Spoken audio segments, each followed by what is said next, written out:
There's a YouTube video about this. It's titled Melee's Biggest Upset, ? And there's a clip in the video that kind of just showcases the gravity of your accomplishment here. Let's show the clip, Tony.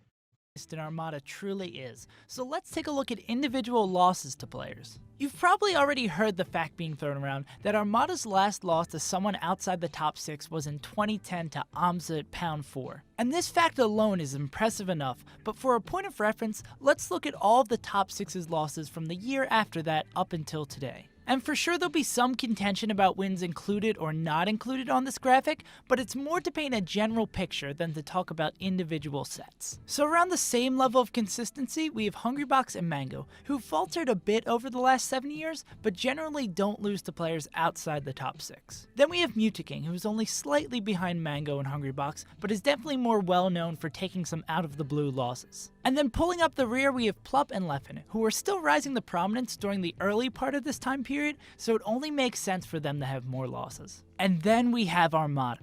Just a single name on his list. 7 years and only 1 loss, not to the other 5 players listed here. And on top of that, the first time he's ever lost to Plup was in late 2017 at the Big House 7. Armada is an absolutely incredible competitor for keeping this streak up, and Swedish Delight is even more impressive for being the one to shatter it. So what does this mean for Armada moving forward? Are we going to be seeing more and more players lower their Armada numbers to 1? I really don't think so. There's a reason this streak has been held up for so long, and not to take anything away from Swedish's win, but Evo being a best of 3 definitely played a part in being able to pull this off. But I do think this, Wizro winning Optic Arena over HBox, and Zane getting 3rd at Summit are just a couple of the signs that the era of the untouchable top 6 is coming to a close. And 17 years into Melee's history, we may be moving into one of the most exciting eras where any upset is possible. But that one chart there, that's just unbelievable. Just the gravity of that is that there's one name in 7 years, and that's your name. And big shout out to Save as Untitled. That's his clip from his YouTube channel. Yeah. Go check out Save as Untitled. Awesome. But yeah, man, tell me about that victory. Like, how did you feel about that at the time? Like, I'm sure you didn't fully realize like just what you had done. But it also was a best of 3 as well. I know maybe that fact didn't video reply, kind of talking about your reasoning behind like what you thought about the set. And I actually made like a quick YouTube video about this. I started uploading videos during my last Summit run when I started like being really consistent and good for a bit until I got back, and then life things happened and injuries. But yeah, it was a lot of like outside factors that helped me with my Armada win. It was like a lot of preparation. Day of the event, I had a lot of support going in. So, for example, Red Bull, just the fact that they had a Red Bull tent, and I was a player of OG. So then, all the people from Red Bull just like were supporting us so much at the event. And then I had like my own manager, Kaylin, who helped me like through logistics throughout the day, making sure like, hey, you're going up at this time. Like, hey, you need to warm up. Wow. And just having people there, and if you go to Evo, it's such a huge area, and it's really overwhelming, especially now with how big Evo has gotten. Yeah. And because I had that support and just a bunch of people helping me out throughout the day, I think I prepared like, better for that match than Armada did. And he was playing Peach, he said, for preparation for Mango afterwards.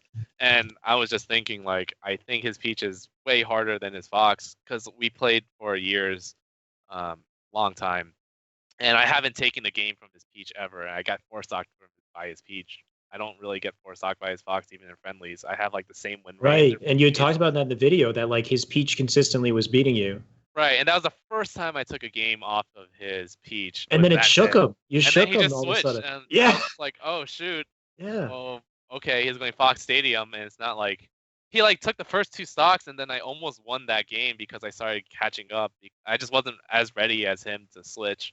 And then game 3, I just basically had the lead most of the time, and I was just like, okay, yeah, this was just another Fox Yoshi's game, and he's good, but there were some things he was not clean compared to other Foxes that would have beaten me in that game than he was. So I was just like, okay, like, and the win meant a lot more to me afterwards. Of course, I could say, yeah, I just beat Armada. Yeah, Like that. I still had to focus on the rest of the tournament. I was like, oh, I'm probably gonna lose to SFAT next because he was like beating Mango at that point. It was like, right.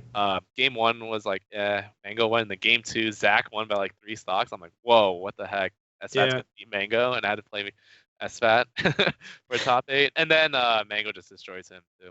Jeez. And then I was just worried about playing Mango at that point. But afterwards, it was just like such a huge win for me, and like people came up like, "Wow, like you beat Armada." I'm just like, I never even planned for it. I was just looking at my losers bracket before Armada, just I was thinking like, I'm not gonna beat Armada. I'm not gonna plan for this at all. Just I guarantee he didn't plan for it either. Yeah, exactly. Not see that coming. Somehow you shook him off of Peach though. That was like the big thing. Is like once you play him against Fox, it's kind of just like Armada has an amazing Fox, but you know the matchup in and out. Like it's less scary the moment it switches over. And he didn't prepare with his Fox. Exactly. Yeah, he hadn't warmed it up much. So because of that, because his lack of confidence in Peach, I think like if he just stuck with Peach, I probably would have lost. I don't see myself taking 2 games against his Peach because I usually get 1 game off his Peach a day back then in friendly. So, it was still pretty cool that it happened. And again, it was like that evil pressure where it's like, oh, I got to make the switch just in case. Right. And I'm sure there's like, we could probably have some video at this point. If someone really wanted to take into account best of 3 upsets versus best of 5, I don't think it actually was like as big of a deal as people thought. They like have like perception bias, like, oh, this happened once. Of course, it's gonna be more happen. More hard often. To say for sure. I know they did a Smash 4 analysis of that. People talk about Smash 4 upsets happening all the time, and they saw that best of 5s did not like help that upset factor. In fact, it was like best of 5s they had more upsets.